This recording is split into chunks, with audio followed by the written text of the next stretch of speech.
Hey guys, this is Gorax, and today I'm gonna show you what heroes you should take from the selection box you'll get on the launch of the server. So you'll get two selection boxes. First will be 5-star and the second will be a 4-star one. So I've been speaking to high-level Korean players and they all suggested to go with Ingwe from the 5-star selection box. As you can see, even his reviews are quite good. He's one of the best tank units and he is going to make your early game like a breeze. He's very useful in a lot of PvE content as well as a PvP. You can make him pretty much invincible. He will survive all the fights. So let's quickly go through his stats and skills and stuff. So basically, Ingwe is a green guardian that walks and his mobility is 2. His basic skill is an AoE attack that attacks all the units around him, as you can see here in targeted area. So the green dot is him, the range is a blue highlighted one, and the target is red. So if you highlight one target, he's gonna hit everyone around him. And what he does is successful hit, transfer 1 debuff from yourself to enemy hit. Additionally, you have 40 chance to provoke enemies hit for 1 turn. So that's an AoE provoke. Provoke means enemies have to attack you with their basic skill, which is great. The skill damage increases when you have greater max HP. So whatever your HP goes higher, the more the damage you will do. Now his ultimate skill is called Natural Paradox and it deals a ton of damage in a big area, as you can see. So he's in the middle. This is his target. It hits all the targets around and also all the sub targets. Basically he can do AoE damage to the old units in the game. So when he attacks enemies with a target area, he successfully hits block HP recovery of enemy's hit for 2 turns, so no one can recover HP. Additionally, every successful hit has a 30 chance to apply continuous recovery on yourself for 2 turns, so he's healing himself when he attacks. Natural Paradox cooldown is reduced by 1 turn for every successful hit, so the more units you hit, the less turns you'll have to wait for it to be up again. And this is what makes him so great. So not only he stops enemies healing, he also heals himself and he reduces his own cooldown. Now a passive skill he's using is his base accuracy increases by 10%, so it's very important for him to hit targets. That's why this passive is great. Additionally, Ingwe has a 35 chance to counter attack when receiving an enemy melee attack, and he counter attacks with his oncoming chaos, which means he's doing an AoE counter attack and he has a chance to provoke his enemies again. So once you awaken him, he'll also have a 4th skill, Power of Rejuvenation. So if Ingwe doesn't have any active debuffs at the end of the turn, and he can transfer his debuffs using this attack, so it's very easy for him to move all his debuffs to other targets. He recovers 12% of HP lost. If Ingwe is below 30%, he gains increased death for 1 turn. So this is what makes him even stronger.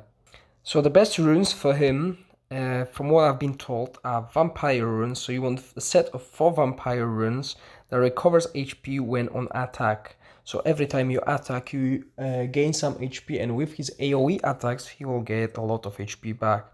The next one is a Revenge, which increases your counter-attack rate by 15%. So basically, you're buffing him to do more attacks, which will yield more healing. Now, the only thing that Ingwe is missing is a leader skill, and that's why we need to select a good hero to support him with a 4-star selection ticket. The hero I've been recommended to start from the 4 selector box is Rhea. She's a support and she's also a 3, which is a green hero. She also is a walker. So why her? Well, basically because of her leader skill. So her leader skill is called Life Spirit. If you put her as a leader of the team, she will increase all allies' HP in dungeon battle by 26%. So that's a huge buff to all your units. A leader skill stays on even if the leader is defeated, so it's very good to have a leader appointed and applied in Rift Dungeon, Awakening Dungeon, Run Dungeon, Tower of Arrogance, Guild Rite, and Altar Realm, which is basically all the most important things you will do in your gameplay. Now on top of that, she is a healer, but first let's go for her Spirit Touch skill, which is a basic skill she can use every turn. So it's a range skill, so successful hits have a 70 chance to grant increased mobility to the ally with the lowest HP. So whenever she hits an enemy, she will boost, she has a chance to boost mobility of the ally with the lowest HP for 1 turn, which means he will act faster than the opponent. And that can be a life-saving or a game-changing. Now her second skill is Light of Resurrection. It recovers 30% of HP of a target ally. If the target HP was below 30%, you recover additional 20% of their HP and grants them with increased death for 1 turn. So the lower your ally unit is, the stronger the heal will be. Once you awaken her, she grants debuff immunity and a shield of 30% of max HP to a target ally for 2 turns. So that, alongside Ingwe's abilities, is a very strong buff, and you'll need to utilize it greatly, and with that you'll move through PvE content quickly. The set of runes you should be aiming for is a Swift, which increases her speed by 25%, so she will be the fastest unit on your battlefield, making her quite useful because you want to top up your units before enemy hits them. And also a life one, because the life set increases max HP by 20%. You want her to survive quite a bit of damage before she casts her heals. Now we got our main tank and our main healer, and we'll also receive Freya for free, and she's very good damage dealer. She's a dark wizard that walks.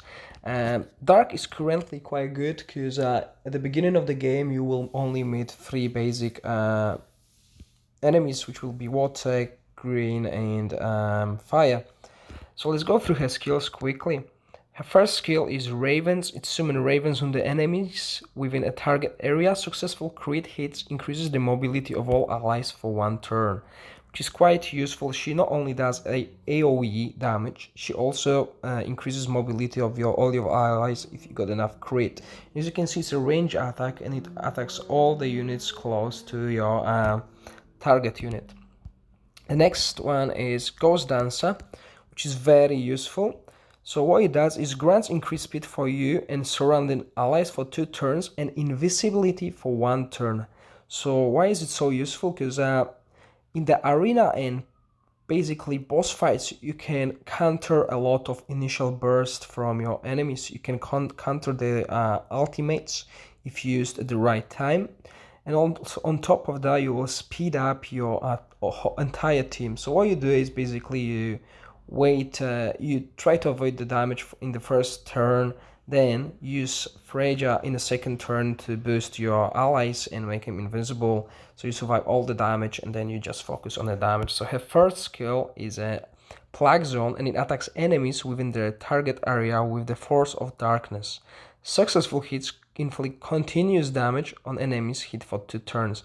So on top of your normal damage, you'll also do an damage over time.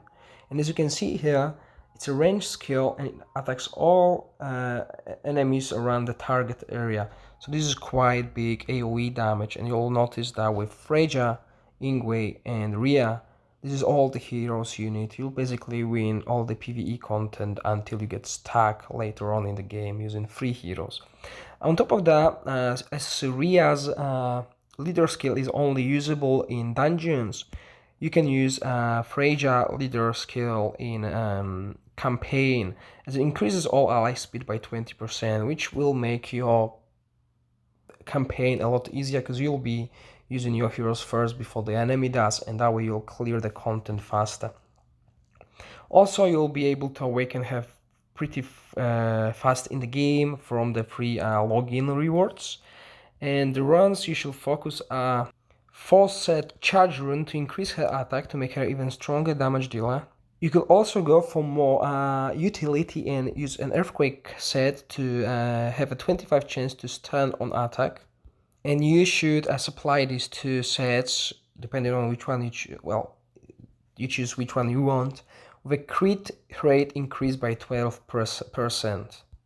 Now let's see these heroes in action. I'll show you guys quickly a run dungeon. This is somewhere where you'll want to farm and get a lot of new runs. More on it in the next videos, but let's quickly go through some gameplay and show you how these guys work out. So let's start the battle. So this is my team I'm using at the moment. I'm using two supports, a tank and a Phrygia. She's enough. I'm not using anything else. As you can see, I have Rhea as a team leader here to boost all units damage, and as you can see with this setup I will be able to do it on an easy difficulty with auto. Keep in mind that I have a disadvantage. As you could see, Phrygia used invincibility here. Let's use his main attack. So as you can see, they're not doing any damage, so I'm gonna survive all the damage. Now you still will suffer from debuffs, okay, but everything else will work out quite nicely. So let's just take these units out. Okay, let's see the range. As you can see, her ultimate will attack all the enemies, and that should be an insta kill. Okay, so we move to second round. This is a boss fight. So this boss deals a lot of AoE damage and continuous damage. This is why you want to use these buffs. You also summon enemies, so we need to be careful with that. So basically what I want to do is I want these all minions to focus my Ingwe. They will barely do any damage, and as you can see, he's counter-attacking, killing them, which is great. So that's why he's useful, because he will clear the area quite quickly. So she can remove 3 debuffs from the target. That's what we're gonna do. We don't want any continuous damage on our damage dealer. Let's take this boss down. As you can see, 1/3 of HP. I know I'm a little bit higher level because the only 2 units you need to focus on leveling is Ingwe and Phrygia. They'll do the most work for you. Let's get the hero out and let's heal her.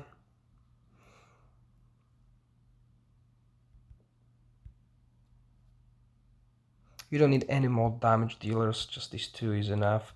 As you can see, all the targets gonna get hit around it, so let's do that. I got a crit hit, so it increased my mobility as well. The boss is going for the healers. Okay, now let's cast ultimate. As you can see, this is quite big range, and although I'm at elemental disadvantage, I can easily push forward.